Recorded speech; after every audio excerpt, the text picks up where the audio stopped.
Hi friends, പുതിയൊരു വീഡിയോയിലേക്ക് എല്ലാവർക്കും സ്വാഗതം. ചാനൽ ആദ്യമായിട്ട് കാണുന്നവരാണെങ്കിൽ സബ്സ്ക്രൈബ് ചെയ്ത് ലൈക്ക് ചെയ്ത് സപ്പോർട്ട് ചെയ്താണ്.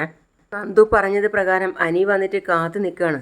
എന്നിട്ട് നന്ദുവിനെ കണ്ടപ്പോൾ തന്നെ അനി ചോദിക്കുകയാണ്, എന്താ നീ അത്യാവശ്യമായിട്ട് കാണണമെന്ന് പറഞ്ഞേ, എന്താ പ്രശ്നം? അല്ല, കുഴപ്പം തന്നെയാ. ഇത്രയും ദിവസം നമ്മൾ ഒരു കുഴപ്പമില്ലാതെ പോയത് ആ നവീനേട്ടൻ്റെ അമ്മ ഒരിക്കലും എന്നെ മരുമകളായിട്ട് കരുതില്ല, സ്വീകരിക്കില്ല എന്ന് വിചാരിച്ചിട്ടാണ്. പക്ഷേ അത് പൊളിഞ്ഞു. ഇപ്പോൾ അവർ എന്നെ കാണാൻ വന്നിരിക്കുന്നു. ആ നവീനേട്ടൻ്റെ അമ്മയും മുത്തശ്ശനും ഒക്കെ എൻ്റെ വീട്ടിലോട്ട് വന്നു. ശരിക്കും പറഞ്ഞാൽ നവീനേട്ടൻ്റെ അമ്മ മോൻ്റെ മുമ്പിൽ കീഴടങ്ങി. അവർക്കിപ്പം അവരുടെ മരുമകളായിട്ട് ഞാൻ ചെല്ലുന്നതിൽ അവർക്ക് ഒരു കുഴപ്പമില്ലാന്ന്. ഒരിക്കലും അങ്ങനെ സംഭവിക്കരുതേ എന്നായിരുന്നു എൻ്റെ പ്രാർത്ഥന. നവീൻ്റെ അമ്മ നിന്നെ ഇഷ്ടപ്പെടാതിരിക്കാൻ ഞാൻ സകല ദൈവങ്ങൾക്കും നേർച്ചയും വഴിപാടും ഒക്കെ നടത്തിയിരുന്നു. പക്ഷേ ആ പ്രാർത്ഥന ദൈവങ്ങൾ കേൾക്കില്ലടാ. അവൻ പറയുന്നത് സൗഹൃദങ്ങൾക്കൊക്കെ അവൻ വലിയ വില കൊടുക്കുന്ന ആളാണെന്നോ. അങ്ങനെയെങ്കിൽ അവനറിയാം എനിക്ക് നിന്നെ ഇഷ്ടമാണെന്ന്. എന്നിട്ട് പിന്നെ അവനെന്താ നിന്നെ ഒഴിവാക്കാതിരുന്നേ? അത് നിന്റെ കുഴപ്പം കൊണ്ടാടാ. നവീനേട്ടൻ എന്നെ ഇഷ്ടമാണെന്ന് പറയുമ്പോൾ തന്നെ നീ പറയണമായിരുന്നു എനിക്ക് അവളെ ഇഷ്ടമാണ്, ഞാൻ സ്നേഹിച്ച പെണ്ണാണ് അവൾ എന്ന്. തുറന്ന് പറയാത്തത് ആരുടെ കുഴപ്പമാടാ? അനി, എൻ്റെ അച്ഛനും അമ്മയും ഒക്കെ ഇപ്പോൾ എന്തോ പിടിച്ചടക്കിയത് പോലെ നടക്കുന്നത്. അവർ ഒട്ടും വിചാരിച്ചില്ലടാ നരസിംഹം സാറിൻ്റെ മരുമകളും വീട്ടിലേക്ക് കയറി അങ്ങനെ വരുമെന്ന്. ഇതിപ്പോൾ ചിങ്ങത്തിൽ തന്നെ കല്യാണം നടത്തും എന്നാ പറയുന്നത്. അങ്ങനെ തന്നെ നിശ്ചയവും. നന്ദു, ഇനിയിപ്പോൾ നമ്മൾ വിചാരിച്ചതുപോലെ ഒന്നും നടക്കാത്തത് കൊണ്ട് നിൻ്റെ മനസ്സിൽ അങ്ങോട്ടേക്കൊരു ചായ്വുണ്ടോ വെച്ചാൽ? അതെ, അല്ല, നവീൻ്റെ അമ്മയും മുത്തശ്ശനും ഒക്കെ അല്ല, നിൻ്റെ അച്ഛനും അമ്മയും ഒക്കെ ഒരേപോലെ ചിന്തിക്കുമ്പോൾ നിൻ്റെ മനസ്സും അങ്ങോട്ടേക്ക് ചാഞ്ഞോ എന്നാ ഞാൻ ചോദിച്ചത്. ഞാൻ അങ്ങോട്ടേക്ക് ശരിക്കും ചാഞ്ഞിരിക്കുക, ഏത് നിമിഷവും ഒടിഞ്ഞു വീഴും. നന്ദു അനിക്കിട്ട് നല്ലൊരു താങ്ങ് കൊടുത്തു. വേദനിക്കുന്നടി. എന്തൊരടിയാടി ഇത്. അടിക്കല്ല, നിന്നെ കൊല്ല വേണ്ടത്. നിന്നെ ഞാൻ കണ്ടുമുട്ടിയില്ലായിരുന്നെങ്കിലോ സ്നേഹിച്ചില്ലായിരുന്നെങ്കിലോ കുഴപ്പമില്ല. ഈ ബന്ധം പെട്ടെന്നൊന്നും വേണ്ട എന്ന് ഞാൻ പറയില്ലായിരുന്നു. പക്ഷേ ഞാൻ ആദ്യമായിട്ട് മനസ്സിനകത്ത് കയറ്റിയത് നിന്നെ ആയിപ്പോയി. അതെനി എടുത്തു മാറ്റാനും പറ്റില്ലടാ. ഇത് കേൾക്കുന്നത് നിനക്കൊരു സുഖമാണെന്ന് എനിക്കറിയാം. അതിനു വേണ്ടിയിട്ടാണ് നീ എന്നെ ദേഷ്യം പിടിപ്പിക്കുന്നതും. നീ എന്നോട് കാണിക്കുന്ന സ്നേഹവും ആത്മാർത്ഥതയും കണ്ടിട്ട് നവീനെ തൃപ്തിപ്പെടുത്താൻ നിനക്ക് പറ്റുമോ?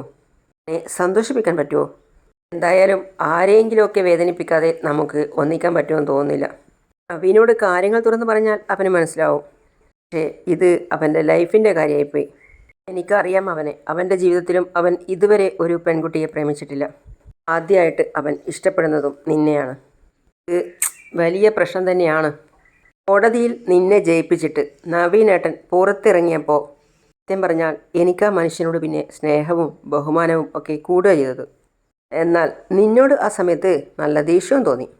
എന്നാൽ എനിക്കെന്തായാലും നവീനേട്ടൻ്റെ മുമ്പിൽ പോയിട്ട് ഈ ബന്ധത്തിന് താല്പര്യമില്ല എന്നൊന്നും പറയാൻ പറ്റില്ല, ഇഷ്ടമാണെന്നും പറയാൻ പറ്റില്ല. ഒക്കെ നീ തന്നെ എങ്ങനെയെങ്കിലും സോൾവ് ചെയ്യണം. കൂടെ നിർത്താൻ പറ്റുന്ന ഒരു നല്ല സുഹൃത്താണ്, പക്ഷേ അവനെ വേദനിപ്പിക്കുന്നതിൽ എനിക്കും സങ്കടമുണ്ട്.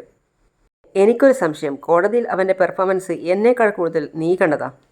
എന്നാൽ അത്രയും ബ്രില്യൻ്റായ ഒരുത്തനെ ഇപ്പോൾ കാര്യങ്ങളൊക്കെ ഊഹിച്ചെടുത്തൂടെ? നമ്മൾ രണ്ടാളും വിഘ്നേഷിനെയും രാജേഷിനെയും കൂട്ടി പൊന്മുടിക്ക് പോയതും അന്നവൻ കൂടെ ഇല്ലായിരുന്നു. പക്ഷേ എന്നാലും ആ സംഭവമൊക്കെ അവൻ്റെ മനസ്സിൽ ഒരു കരടായിട്ട് നിൽക്കേണ്ടതല്ലേ? സമൂഹത്തിൽ ഒരുപാട് ഉന്നതിയിൽ നിൽക്കുന്ന ബുദ്ധിരാക്ഷസന്മാർക്ക് തെറ്റുകൾ പറ്റുന്നത് ഇങ്ങനെയുള്ള സാഹചര്യത്തിലാണ്. ഒരു പെൺകുട്ടിയെ സ്നേഹിച്ചു കഴിഞ്ഞാൽ ചില നേരങ്ങളിൽ അവർ കഴുതകളായി പോവും. സ്നേഹിക്കുന്ന പെൺകുട്ടിയെക്കുറിച്ച് തെറ്റായിട്ട് ചിന്തിക്കാൻ ഒരാണിനും കഴിയില്ല. ശരിയാ, ചിലർക്കൊക്കെ അവരുടെ സാഹചര്യം കൊണ്ട് സ്ഥിരത നഷ്ടപ്പെടും. പ്രേമം തലയ്ക്ക് പിടിക്കുന്നവർക്ക് അത് നഷ്ടപ്പെട്ടാൽ ശരിക്കും അവർക്ക് സമനില തെറ്റാനുള്ള സാധ്യതയുമുണ്ട്.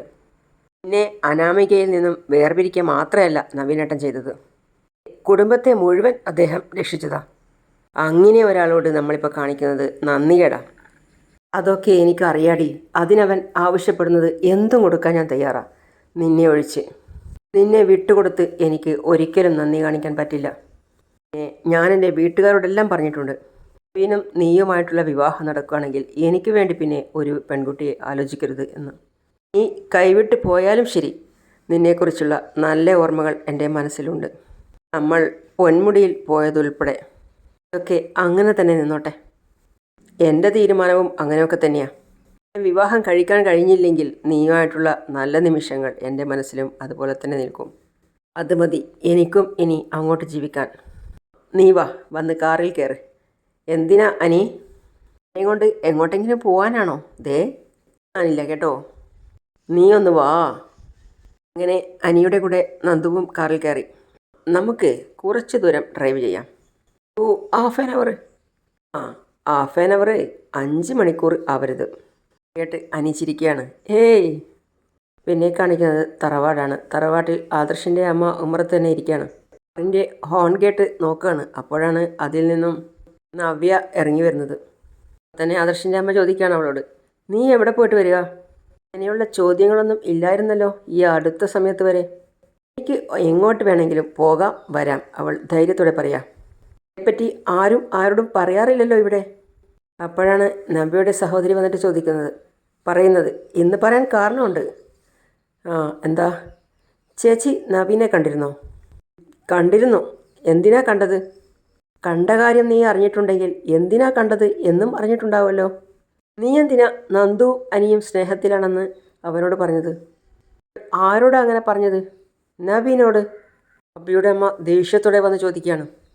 അത് കൊള്ളാം, എന്തിനാടി നീ അവനും അവളും തമ്മിലുള്ള കല്യാണം മുടക്കുന്നത്? അവൾ ഇങ്ങോട്ട് വരുന്നതാണോ നിനക്കിഷ്ടം? അവൾ എങ്ങോട്ടും വരുന്നത് എനിക്കിഷ്ടമല്ല.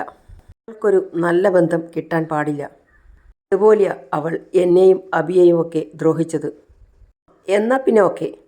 അപ്പോൾ ആദർശിനമ്മ പെട്ടെന്ന് ചോദിക്കുകയാണ്, അതെന്താ നീ അങ്ങനെ പറയുന്നത്? പിന്നെ അങ്ങോട്ട് പോയ നന്ദുമോളെ ആലോചിച്ചത്. അവർ തമ്മിൽ ഒന്നിച്ച നിനക്കെന്താ പ്രോബ്ലം? നിൽക്കുന്നില്ലെങ്കിൽ വേണ്ടമ്മേ നയന. നവീൻ നന്ദുവിനെ വിട്ടുകളഞ്ഞാൽ ഉറപ്പായിട്ടും നന്ദുവിന് ഇങ്ങോട്ട് വരാൻ പറ്റും. ഇടമ്മ, പിന്നെ വരും വരും. ഇല്ലേ, ജാനകി ഇവിടെ വിപ്ലവം ഉണ്ടാക്കും. ഇവളുടെ മനസ്സിലിരിപ്പ് ഇപ്പോൾ ഏട്ടത്തിക്ക് മനസ്സിലായി കാണുമല്ലോ. ഇവളുടെ അച്ഛനും അമ്മയും ഇവളും കൂടെയുള്ള ഗൂഢാലോചനകളാ ഇതൊക്കെ. ഇനിയെങ്കിലും അനിയത്തിയെ ദാ ഇവിടെ കൊണ്ടുവരണം. ഞാനും എതിരൊന്നുമല്ല. എല്ലാവരുടെയും മുന്നിൽ നിന്നാ പറഞ്ഞത് അവന് നന്ദുവിനെ വേണമെന്ന്. അങ്ങനെയുള്ളപ്പോൾ അവൾ തന്നെയല്ലേ ഈ വീടിൻ്റെ മരുമകളായിട്ട് വരേണ്ടത്. ഇവളും ഇവളുടെ അനിയത്തിയൊക്കെ ഈ വീട്ടിൽ മരുമകളായി വന്നപ്പോൾ ഉണ്ടായ സംഭവം ചേച്ചിക്കറിയാലോ. വീണ്ടും തുടങ്ങാൻ വേണ്ടിയാണോ ചേച്ചി ഇങ്ങനെ ഒരു ബന്ധം ആലോചിക്കുന്നത്? എങ്കിൽ തന്നെ ഒരു വീട്ടിൽ നിന്ന് 3 ബന്ധം എടുത്തെന്ന് ഞാനിതുവരെ എവിടെയും കേട്ടിട്ടില്ല. അപ്പോൾ അങ്ങനെ എടുക്കുകയാണെങ്കിൽ ആ കുറവ് നികത്താലോ. അവൾ എങ്ങോട്ടും വരാൻ പോകുന്നില്ല, നവീൻ്റെ വീട്ടിലേക്കും വരാൻ പോകുന്നില്ല. ചേച്ചി പറയുമ്പോഴേക്കും നവീൻ എല്ലാം അങ്ങ് വിശ്വസിക്കാൻ പോവുകയാണോ? അവൻ വിശ്വസിച്ചില്ലെങ്കിലും അവൻ്റെ അമ്മ വിശ്വസിച്ചോളും. ഇപ്പം ഞാനൊരു ആദ്യ ചുവട് എന്ന നിലയിൽ നവീനെ കണ്ടു. നീ അവൻ്റെ അമ്മയായിരിക്കും കാണാൻ പോകുന്നത്. എന്നിട്ട മോളെ, അങ്ങനെ ആ ബന്ധം മുടങ്ങുന്നെങ്കിൽ മുടങ്ങട്ടെ. പിന്നെ മുത്തശ്ശനും മുത്തശ്ശിയും പോയി കനകയെയും ഗോവിന്ദനെയും കൊണ്ട് സമ്മതം അറിയിച്ചോളും. അതിനുവേണ്ടി അവരൊക്കെ കാത്തിരിക്കുന്നുണ്ടാവും. അബിയുടെ അമ്മ കളിയാക്കുക. നയന പറയാണ്, അങ്ങനെ കാത്തിരിക്കുന്ന കൂട്ടരല്ല എൻ്റെ അച്ഛനും അമ്മയും ഒക്കെ. ഞങ്ങളുടെ നിലപാട് ഞങ്ങൾ കൃത്യമായിട്ട് അറിയിച്ചിട്ടുള്ളതാണ്. എൻ്റെ അച്ഛനും അമ്മയും അനുകൂലിക്കുകയാണെങ്കിൽ ഉറപ്പായിട്ടും ഞാനും കൂടെ നിൽക്കും. കാരണം നന്ദുവിനെ അത്രയ്ക്കിഷ്ടമാണ് എനിക്ക്. അവനെ വേദനിപ്പിക്കാൻ ഞങ്ങൾക്ക് ഒരു താല്പര്യമില്ല. ഇത്രയും പറഞ്ഞ് നയന അവിടെ നിന്ന് പോയി. അബിയുടെ അമ്മ പറയാണ്, നീ ഇങ്ങനെ ചെയ്തത് എൻ്റെ മോളോട് ചെയ്ത ദ്രോഹമാണ്. നന്ദുവും അനിയും തമ്മിലുള്ള കല്യാണം നടന്നിരുന്നെങ്കിൽ എൻ്റെ മോൾക്ക് ചിലപ്പോൾ അനിയെ കിട്ടിയില്ല എന്ന് വരും. കാര്യത്തിൽ അനിയുടെ മനസ്സിലുള്ളത് എന്താണെന്ന് തുറന്നു പറഞ്ഞു കഴിഞ്ഞു. അവനാണെങ്കിൽ അവന്തികയെ പെങ്ങളായിട്ടേ കണ്ടിട്ടുള്ളൂ. അങ്ങനെയുള്ളപ്പോൾ ഇനി ഞങ്ങൾക്കാർക്കും അവന്തികയ്ക്ക് വേണ്ടി വാദിക്കാനേ കഴിയില്ല. അതേസമയം അനി ഒരിക്കലും അവളുടെ കാര്യത്തിൽ സമ്മതം പറഞ്ഞിട്ടുമില്ല. കെട്ട് അവൻ എല്ലാം തുറന്നു പറഞ്ഞു കഴിഞ്ഞു. ഇനി നമ്മളൊക്കെ കണക്കിലെടുത്തേ പറ്റൂ. ഇവിടെ എല്ലാവരും ഒന്നാ, പക്ഷേ ഞങ്ങൾ മാത്രം കുറച്ച് വിഡ്ഢികളുണ്ട്. അബിയുടെ അമ്മ. എല്ലാം കണ്ടും കേട്ടും സഹിക്കാൻപ്പെട്ട കുറച്ച് പാവകൾ. അതൊക്കെ കഴിഞ്ഞ് അബിയുടെ അമ്മ അവിടെ നിന്ന് പോയി. അപ്പോൾ ആദർശിൻ്റെ അമ്മ അവളോട് ചോദിക്കുകയാണ്, നവ്യയോട് ആദർശിൻ്റെ അമ്മ ചോദിക്കുകയാണ്, ശരിക്കും നിനക്ക് നന്ദുവും നവീനും തമ്മിൽ കല്യാണം കഴിക്കുന്നതിനോട് യോജിപ്പുണ്ടോ? ഉണ്ട്. എന്നാൽ ഒരിക്കലും അനിയും നന്ദുവും ഒന്നിക്കരുത്. എനിക്ക് അത്രയേ ഉള്ളൂ. അവളും അതും പറഞ്ഞ് അവിടെ നിന്ന് പോയി. അപ്പോൾ ആദർശിൻ്റെ അമ്മ, ഇവളുടെ മനസ്സിൽ എന്താ ഉള്ളതെന്ന് ആദർശും നയനയും കണ്ടെത്തിക്കോളും. അവർക്ക് എന്തെങ്കിലും ഒരു കരട് കിട്ടിയാൽ മതി. അതിൻ്റെ അവസാനം കണ്ട് രണ്ടുപേരും അടങ്ങും. നവീൻ്റെ മുത്തശ്ശൻ പുറത്തു തന്നെ അവിടെ ഇരിപ്പുണ്ടായിരുന്നു. അപ്പോഴാണ് നവീൻ വണ്ടിയിൽ വന്ന് ഇറങ്ങുന്നത് കാണുന്നത്. നവീൻ ഇറങ്ങുന്നത് കണ്ട് മുത്തശ്ശൻ ഒന്ന് ചിരിക്കുകയാണ്. നവീൻ വന്നു കയറിയപ്പോൾ തന്നെ മുത്തശ്ശനോട് ചോദിക്കുകയാണ്, എന്താണ് ഒരു സന്തോഷം? അച്ഛൻ വന്നിട്ട് തിരിച്ചു പോകുന്നതിന് മുമ്പ് ഒരു മരുമകളെ കൊടുക്കാമെന്ന് ഞാനൊരു ഉറപ്പ് കൊടുത്തിരുന്നു. ഇത് പാലിക്കാൻ പറ്റുമോ എന്നുള്ളൊരു സംശയത്തിലായിരുന്നു ഞാൻ. ഇപ്പോൾ എന്തായാലും അതിനൊരു തീരുമാനമായോ? ആ അതെ, ഞാനും നിൻ്റെ അമ്മയും കൂടി പോയി ഒരു പെണ്ണ് കണ്ടിട്ടാണ് വന്നിരിക്കുന്നത്. കേട്ട് നവീൻ മുഖം തിരിക്കുകയാണ്. നല്ല ബന്ധാ, നീ ഒരിക്കലും ആ പെങ്കൊച്ചിനെ വേണ്ടാന്ന് പറയില്ല. മുത്തശ്ശ, എൻ്റെ മനസ്സിലുള്ള പെണ്ണിനെ പറ്റി ഞാൻ പറഞ്ഞു കഴിഞ്ഞല്ലോ. അവളെ ഇഷ്ടമില്ലാന്ന് അമ്മയും പറഞ്ഞു കഴിഞ്ഞു. ഇനി ഏത് പെൺകുട്ടിയെയാണ് എനിക്ക് വേണ്ടി നിങ്ങൾ പോയി കണ്ടത്? അമ്മയ്ക്ക് ഈ കാര്യത്തിൽ വാശിയുള്ളതുപോലെ തന്നെയാണ് എനിക്കും. എനിക്കിഷ്ടപ്പെടാത്തൊരു പെണ്ണിനെ ഞാൻ ഒരിക്കലും കല്യാണം കഴിക്കില്ല. ചോദിക്കുകയാണ്, അതെന്താ കഴിക്കാത്തത്?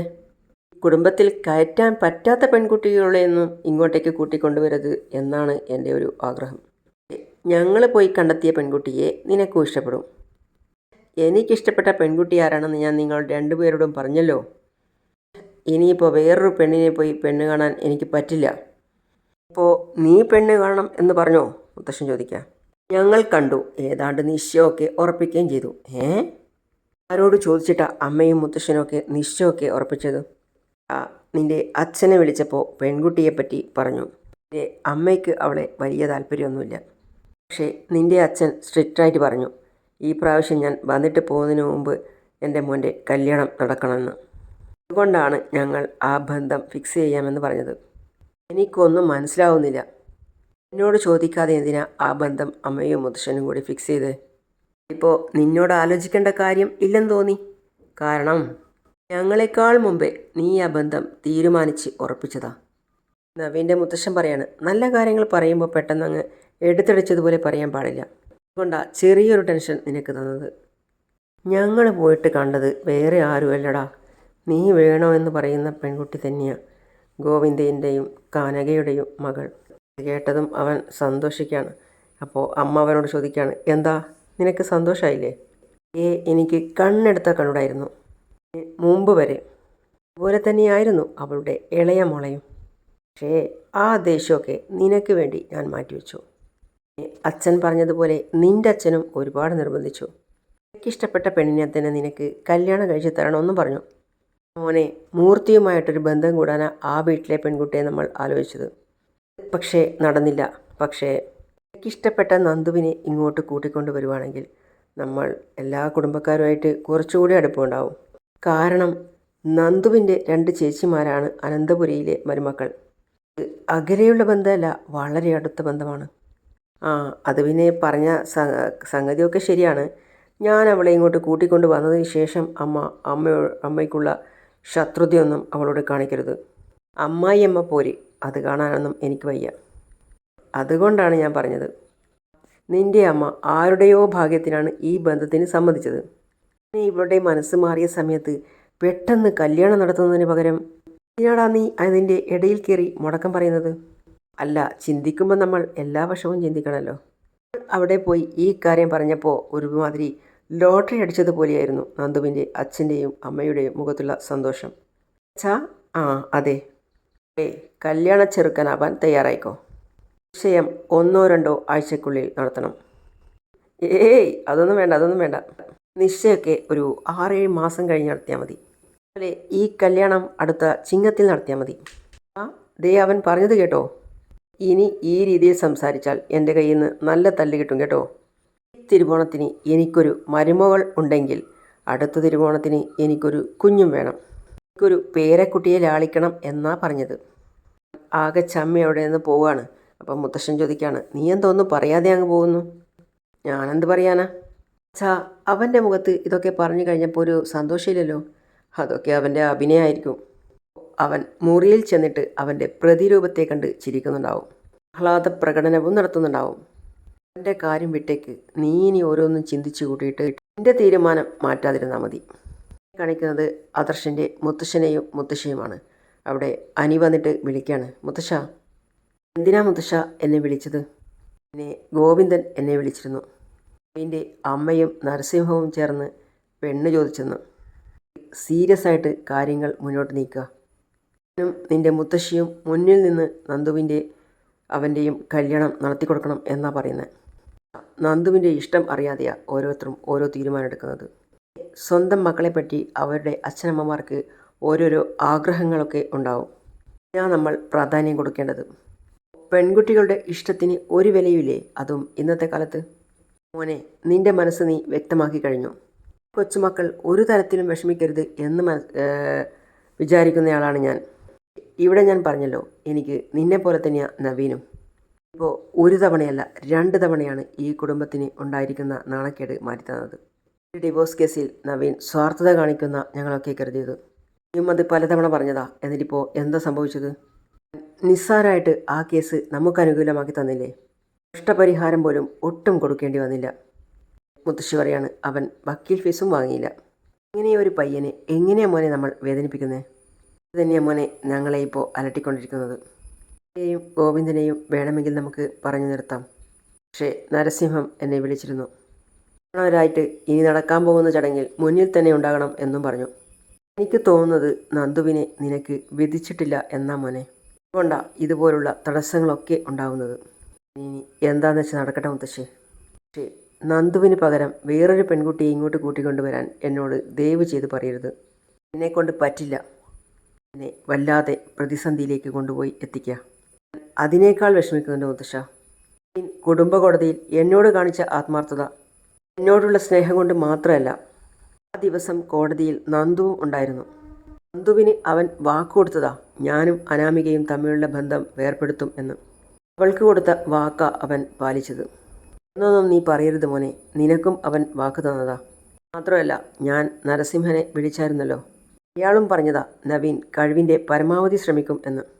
പറഞ്ഞ വാക്ക് അവരൊക്കെ പാലിക്കുമ്പോൾ നമ്മൾ എന്താ മോനെ ചെയ്യേണ്ടത്? നീ ആഗ്രഹിച്ച പെൺകുട്ടിയെ തന്നെ നിനക്ക് കിട്ടണം എന്നാണ് ഞങ്ങളുടെയും ആഗ്രഹം. പക്ഷേ ഇവിടെ നിൻ്റെ അമ്മ, പിന്നെ നന്ദുവിൻ്റെ അച്ഛനും അമ്മയും എല്ലാവരും നിങ്ങൾ തമ്മിൽ ഒന്നിക്കുന്നതിന് എതിരാ. എൻ്റെ കൂടെയാണ് നവീൻ നന്ദുവിനെ പ്രപ്പോസ് ചെയ്തത്. ഇവിടെ ഞങ്ങൾ പിന്നെ എന്ത് തീരുമാനമാണ് എടുക്കേണ്ടത്? എല്ലാം വരുന്നത് പോലെ വരട്ടെ മുത്തശ്ശ. അത്രയും പറഞ്ഞ് അവിടെ നിന്ന് പോയി. പിന്നെ കാണിക്കുന്നത് ആദർശിനെയും നയനയുമാണ്. അവർ ഒരു ഓഫീസിൽ പോയിരിക്കുകയാണ്. അപ്പോൾ ഓഫീസിൽ നിന്നും അവർ പറയാണ്, നിങ്ങൾ സംശയം ശരിയാണ്. നവീനും നമിതയുടെ ഫോണിലേക്ക് ഒരുപാട് തവണ നവീൻ വിളിച്ചിട്ടുണ്ട്. മാത്രമല്ല വാട്സാപ്പിൽ മെസ്സേജ് അയച്ചിട്ടുണ്ട്. ചില മെസ്സേജസ് ഞാൻ ചോർത്തിയെടുത്തിട്ടുണ്ട്. നോക്ക്. ശേഷം നയനയും മെസ്സേജ് കണ്ട് പരസ്പരം നോക്കുകയാണ്.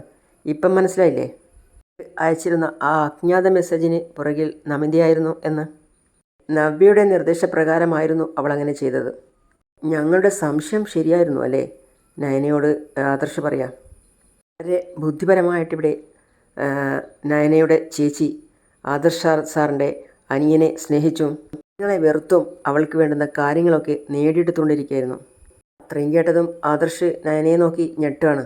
അങ്ങനെയാണ് ഇന്നത്തെ ഭാഗം അവസാനിക്കുന്നത്. അടുത്ത പുതിയ വിശേഷമായിട്ട് വീണ്ടും കാണാം. See you all.